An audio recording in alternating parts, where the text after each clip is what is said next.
हाय, hello, नमस्कार. मी तुमच्या सगळ्यांची लाडकी रेश्मा, रेश्माज किचनमध्ये तुमचं स्वागत करते. संडेचा ब्रेकफास्ट असू दे, मॉर्निंग ब्रेकफास्ट असू दे, नाहीतर इव्हनिंग स्नॅक्स असू दे. सँडविच खायला तर आपल्याला सगळ्यांनाच आवडतं. आज आपण बघणार आहोत पनीर टिक्का सँडविच कसं बनवायचं. त्याच्यासाठी मी एका बाउलमध्ये 1 कप इतकं दही घेतलेलं आहे. मग त्याच्यामध्ये मी थोडंसं मीठ, थोडासा किचन किंग मसाला, लाल तिखट, थोडीशी हळद, गरम मसाला, चाट मसाला अशा प्रकारे मसाले घालून घेतलेले आहेत. तुम्ही तुमच्या आवडीनुसार मसाले कमी किंवा जास्त किंवा कुठले वेगळेही घालू शकता. आता आपण याच्यामध्ये 2 पाकळ्या लसूण खिसून घालणार आहोत आणि छोटासा अद्रकचा तुकडाही खिसून घालणार आहोत. अद्रक आणि लसूण पेस्ट न करता खिसून घातल्यामुळे त्याची चव खूप चांगली येते. फ्लेवर खूप एन्हान्स होतो. मग हे खिसून झाल्यानंतर चमच्याच्या साहाय्याने आपण हे मिश्रण चांगलं फेटून घेणार आहोत.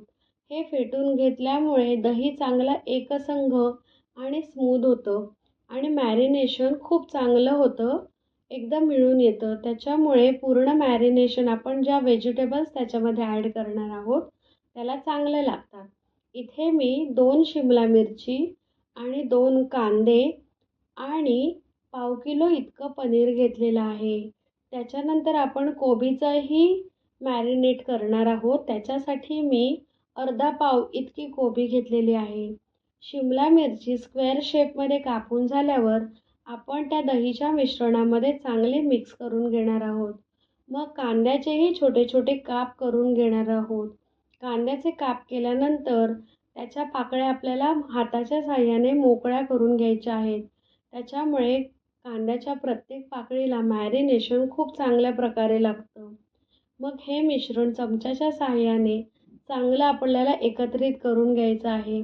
पनीर घालण्याच्या आधीच आपल्याला कांदा आणि शिमला मिरची घालायची आहे. म्हणजे आपल्याला चांगलं मिक्स करून घेता येतं. पनीर घातल्यानंतर सगळं एकत्रित करायला गेलो तर ते चुरू शकतं.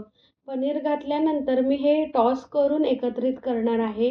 चमच्याच्या साहाय्याने एकत्रित करणार नाही, नाहीतर पनीर तुटू शकतं. आता इथे एका बाजूला मी पॅन गरम करायला ठेवला आहे. मग त्याच्यामध्ये 1 टीस्पून बटर घातलेलं आहे.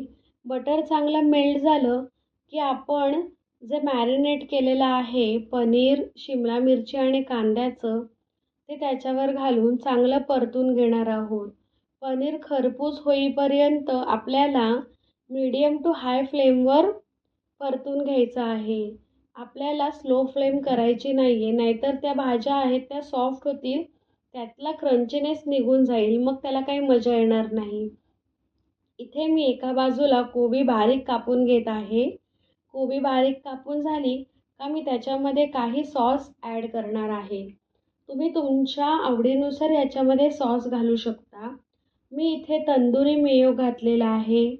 त्याच्यानंतर मी टॉमॅटो सॉस, प्लेन मेयो आणि चाट मसाला घालणार आहे आणि तेही चांगलं एकत्रित करून घेणार आहे. कोबीचं मिक्सचर आपण चांगलं एकत्रित करून झालं की आपलं पनीरचं मिश्रण त्याच्यामध्ये घालणार आहोत आणि हे दोन्ही मिश्रण आपल्याला चांगलं एकत्रित करून घ्यायचे आहे. आपल्याला याच्यामध्ये मी 2 चीज क्यूब ॲड केलेले आहेत. तुमच्या आवडीनुसार तुम्ही चीज क्यूब घालू शकता किंवा स्किपही करू शकता. आता इथे आपलं कोबीचं मिश्रणही तयार आहे आणि पनीरही आपलं रेडी झालेलं आहे.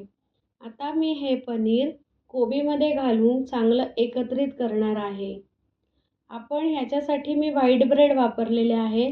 तुमच्या आवडीनुसार तुम्ही ब्राऊन ब्रेड किंवा मल्टीग्रेन ब्रेडही वापरू शकता. आणि ब्रेड आपण घेतले की त्याला मी एका बाजूने बटर लावून घेणार आहे. बटर लावून घेतल्यामुळे काय होईल की ते सॉगी होणार नाही. थोडा वेळ आपण तसंच ठेवू शकतो बनवून आणि जर नाही बटर लावलं तर ते ब्रेड ओले व्हायची शक्यता असते. आता मी याच्यामध्ये 2 चीजच्या क्यूब खिसून घालत आहे. चीज क्यूब खिसून झाले का पुन्हा एकदा आपल्याला हे एकत्रित करून घ्यायचं आहे. माझ्याकडे ग्रिलर आहे, तो मी गरम करायला ठेवणार आहे. तुमच्याकडे ग्रिलर नसेल तर तुम्ही तव्यावरही पनीर शेकून घेऊ शकता. आता ब्रेड स्लाईसला मी केलेलं मिश्रण चांगलं पसरून घेणार आहे आणि वरच्या साईडूनही बटर लावून घेणार आहे. मग ग्रिलर बंद करून आपल्याला हार्डली 2 ते 3 मिनटं ब्रेडचे सँडविच भाजून घ्यायचे आहेत आणि 2-3 मिनटानंतर आपल्याला आपला सँडविच रेडी मिळतो. मी इथे एका बाजूला अजून सँडविच तयार करत आहे. अशा प्रकारे आपला पनीर टिक्का सँडविच रेडी आहे. तुम्ही टोमॅटो केचपसोबत किंवा ग्रीन चटणीसोबत हा पनीर टिक्का सँडविच सर्व्ह करू शकता. तुम्हाला ही रेसिपी कशी वाटली ती नक्की कमेंट करून सांगा. तुम्हाला माझ्या यूट्यूब चॅनलवर अजून कोणत्या रेसिपी बघायच्या आहेत तेही नक्की कमेंट करून सांगा. जर तुम्हाला माझी रेसिपी आवडली असेल तर लाईक, शेअर आणि सबस्क्राईब करायला विसरू नका. रेश्माज होम किचनला फॉलो करायला विसरू नका आणि फेसबुक पेजलाही नक्की फॉलो करा. Thank you.